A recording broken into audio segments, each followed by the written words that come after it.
Hello, I'm all in purple today. I like this colour, one of my favourite colours.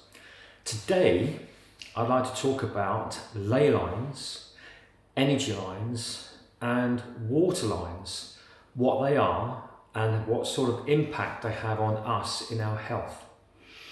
Now, I've been dowsing with dowsing rods for, let's say about 30 years, something like that. And I'm called to go around to people's houses to check out for water lines or ley lines.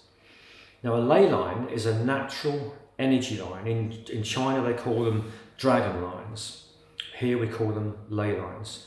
These are naturally occurring and they go completely around the earth. And there are tens of thousands of them everywhere. And they help to transport energy around the planet for the planet. Now, these lines, they're basically parallel, itchy nose, parallel. One is positive, one is negative on the same line, and in the middle is neutral. So if you were to sleep on a positive edge of a ley line, you'd be restless all night long. You would not get a wink of sleep because the energy, the positive energy from the ley line, which is electrical, which would be overstimulating your electricity in your body. Our bodies are made up of electricity. We run on electricity, static electricity, etc., etc. So that energy from the positive will feed you all night long and you would be so restless and you would not get a wink of sleep. On the flip side of the coin, if you were sleeping on the negative edge, you would be so drained in the morning.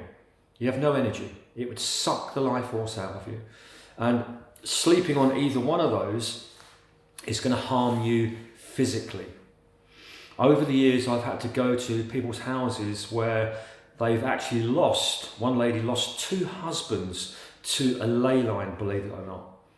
And the ley line was so strong that it created a cancer in those gentlemen, in her husbands, and they died.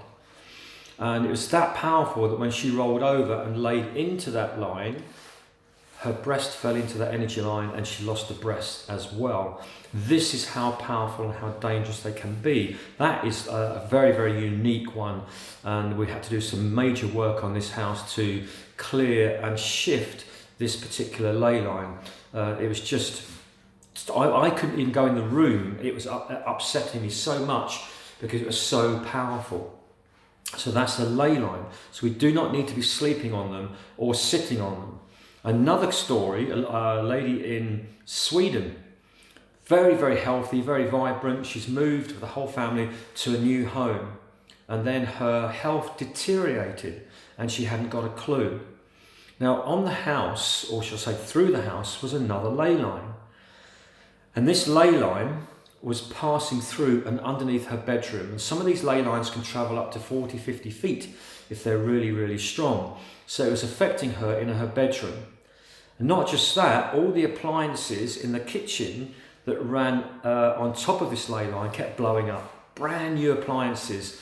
And these poor companies had to keep replacing them because they were within the guarantee. And when she came down in the day, she would then sit or sleep on this particular sofa, which was on the same line. So I detected that for her, cleared the line, and within months her energy level came back to where it was before and everything was back to normal. So this is how it can affect us. If you see a house with a crack, that's been split by a ley line or a water line, which I'm about to talk about now. Now, a water line is basically a river or a stream that runs underneath the ground. And this has the same energetic effect. One side of the river or stream is positive, one is negative, and the middle is neutral. So if you're sleeping on a water line, it's going to have the same detrimental effect upon you. Positive, restless nights; negative, it will drain you.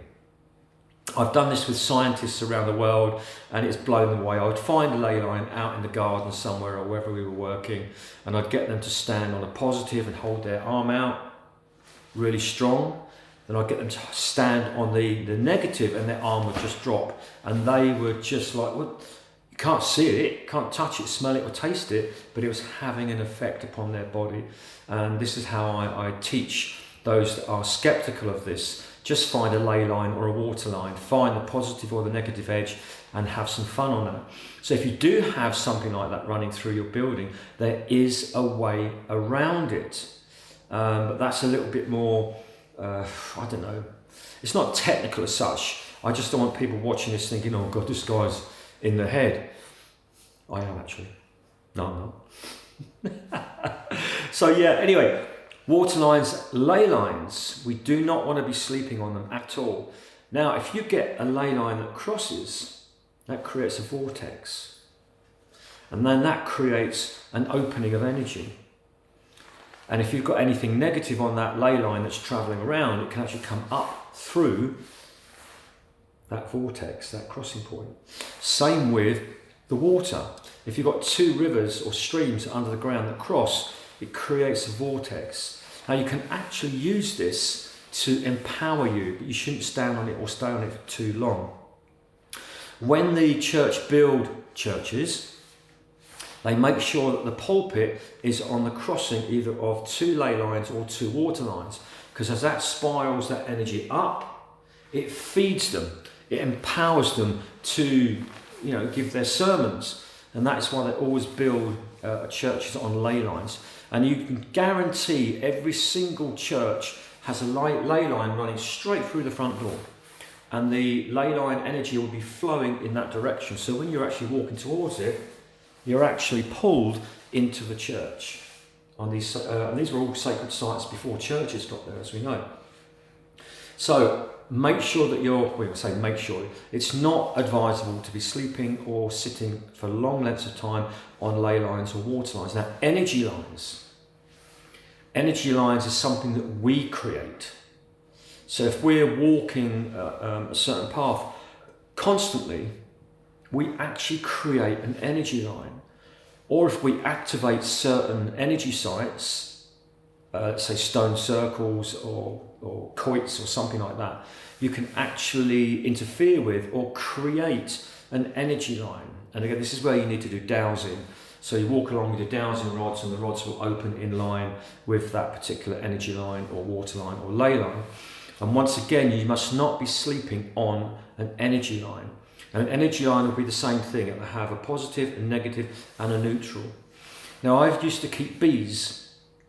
I don't anymore, but we're hoping to do it again. Now, if you've got a beehive that's not producing honey for some strange reason, anything you like, you've placed that hive on top of a ley line or a water line. If it's positive, it will overstimulate the bees. If it's on the negative edge, it will put the bees almost to sleep and they will not have that energy to go out and collect the pollen for creating the honey. So what you need to do is make sure that if that is the case, just shift the hive 2 or 3 feet to one side, and then you'll find that the hive and the bees will start to create honey again. This is a fascinating discipline to understand. Now, I teach dowsing and I actually make dowsing rods, and I've got a book that I sell with it, and just go to our shop in the description below. So that is energy lines, water lines, ley lines. There's masses more that I could teach and share on this, but I do that on workshops. Hope you enjoyed that. Bye.